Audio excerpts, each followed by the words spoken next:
C'est un peu comme dans les films muets, vous savez, les films au ralenti, hein, le cycliste continue de tomber indéfiniment et ça fait 30 ans que ça dure.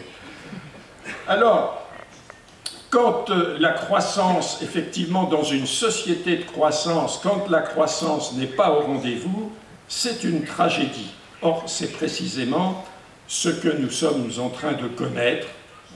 Nous sommes en train de connaître la tragédie d'une société de croissance sans croissance. Tragédie parce que ça signifie... Parce que quand la société de croissance connaît de la croissance et une croissance vigoureuse, alors ça crée des emplois, ça crée des ressources, ça permet à l'État de financer ce qu'on a appelé l'État social, l'État-providence. Mais quand la croissance n'est pas au rendez-vous dans une société de croissance, alors c'est l'enfer. Hein. Donc il n'y a plus, il y a des chômeurs par millions, et le chômage est une tragédie effroyable pour ceux qui en sont victimes, mais il n'y a plus non plus de ressources pour financer tout ce qui, dans une société de croissance, c'est-à-dire dans une société capitaliste, pour lui donner son vrai nom, permet d'avoir un minimum de bien-être, un minimum de qualité de vie, c'est-à-dire les budgets de la santé, les budgets de l'éducation, les budgets de la culture et même de l'environnement, pour prendre soin de l'environnement. Donc tout ça disparaît et c'est ce que nous connaissons. Alors le diagnostic de cette crise interminable étant fait, comment est-ce que nous pouvons, les objecteurs de croissance, comme nous nous appelons, comment envisagent-ils de résoudre le problème, si tant est qu'on le leur demande? Eh bien, nous sommes là confrontés à un double défi. D'une part, parce que si la proposition de la décroissance vise à sortir de la société de consommation pour construire une société que j'appelle une société d'abondance frugale, ou, pour le dire comme mon collègue, mon équivalent britannique Tim Jackson, une société de prospérité sans croissance. C'est le titre de son beau livre, Prosperity Without Growth. Mais il s'agit d'une utopie concrète. Utopie concrète, c'est-à-dire d'un projet rêvé qui n'est pas irréaliste, qui est réalisé. Ça n'est pas un mythe, hein, l'utopie, à la différence du mythe, c'est un rêve possible si nous le voulons. Mais évidemment, ça n'est pas facile. C'est une vision cohérente d'une alternative. Alors, je fais défiler là quelques images qui ne nous serviront pas ce soir, mais qui nous serviront demain, pour ceux qui suivent le séminaire. Voilà. Alors, c'est mieux en portugais. Hein. Donc, l'utopie l'utopie concrète de la décroissance, je l'ai proposée sous la forme d'un cercle vertueux de 8 R, hein, consiste à changer les valeurs sur lesquelles, changer ces valeurs, ne plus être comme le cycliste qui doit toujours produire, consommer, non, vivre dans un monde de coopération et non pas de guerre de tous contre tous, et surtout de vivre en harmonie avec la nature et non de ne pas la détruire. Et changement des concepts, évidemment, des structures, de la distribution. Une des formes de ce changement qui consiste à faire le contraire de ce que la mondialisation néolibérale a fait, hein, du grand déménagement planétaire, et bien de relocaliser pas seulement l'économie mais aussi la vie dans son ensemble, réduire bien sûr, réduire nos gaspillages, réduire nos surconsommations, réduire notre temps de travail pour retrouver la joie de vivre, le plaisir de faire autre chose, de se réaliser, réutiliser, au lieu de jeter des quantités d'objets qui pourraient encore être utilisés, être réparés, etc. Et finalement recycler ce que l'on ne peut pas réutiliser. Mais ce projet des objecteurs de croissance s'est développé à partir, de savants.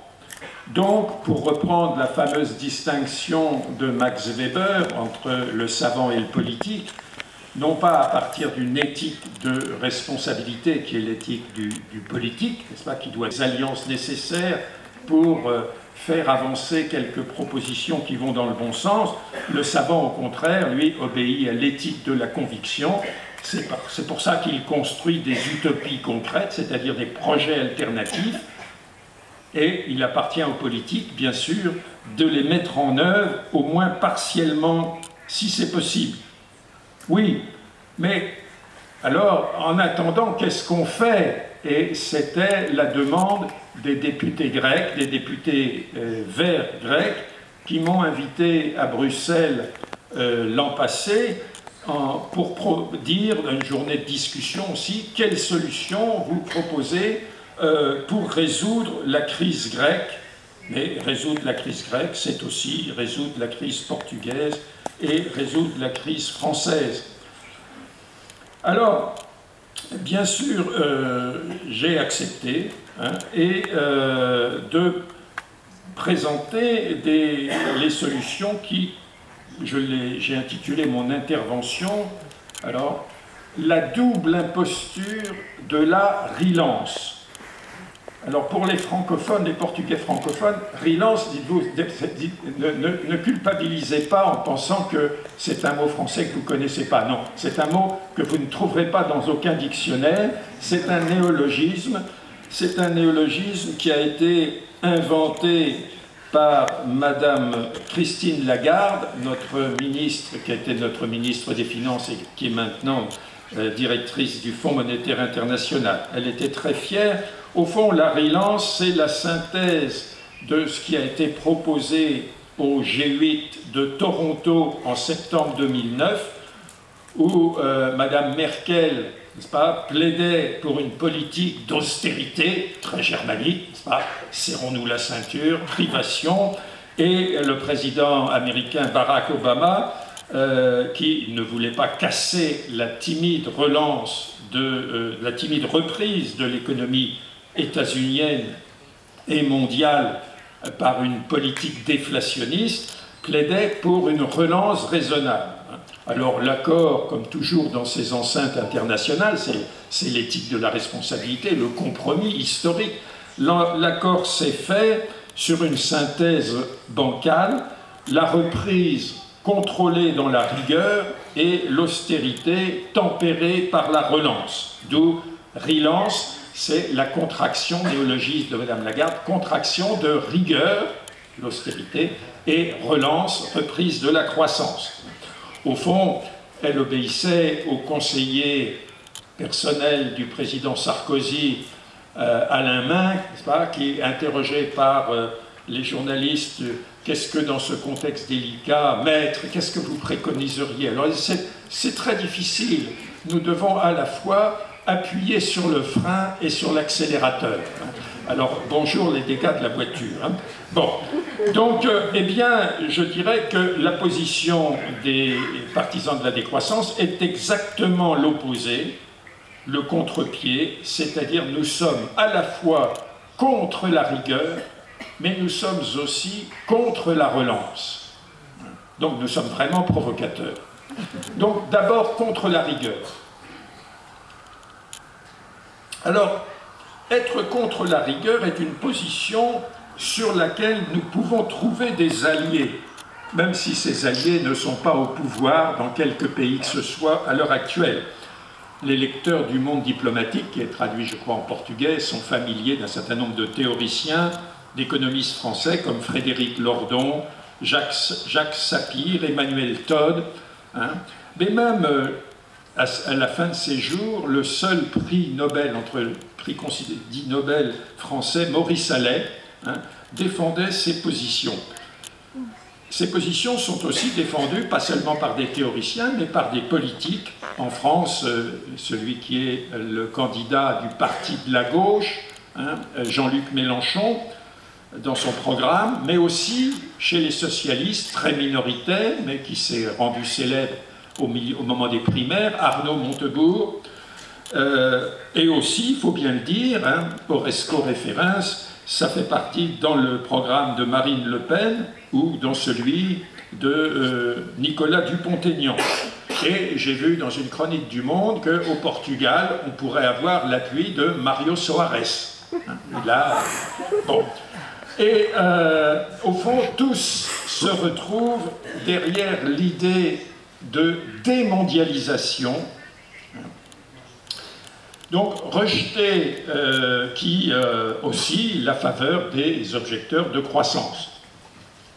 Mais rejeter l'austérité suppose d'abord de lever deux tabous qui sont à la base de la construction européenne, le protectionnisme et l'inflation.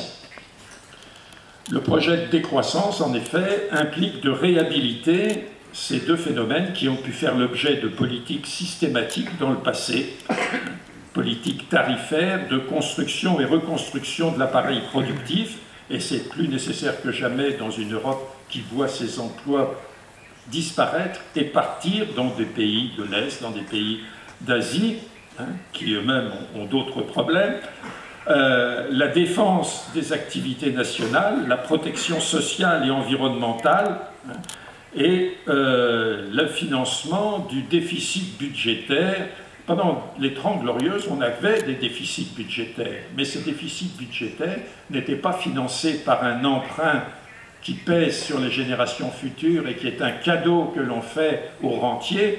Ces déficits budgétaires étaient financés par l'inflation, ce que le plus grand économiste du XXe siècle, John Maynard Keynes, préconisait sous le nom de « a gentle rise of price level », une augmentation légère du niveau des prix qui devait faciliter ce qui lui semblait éminemment souhaitable, qu'il appelait l'euthanasie des rentiers. L'euthanasie des rentiers, c'est la destruction de ce qu'on n'appelait pas encore les marchés financiers, mais c'était ça, les rentiers.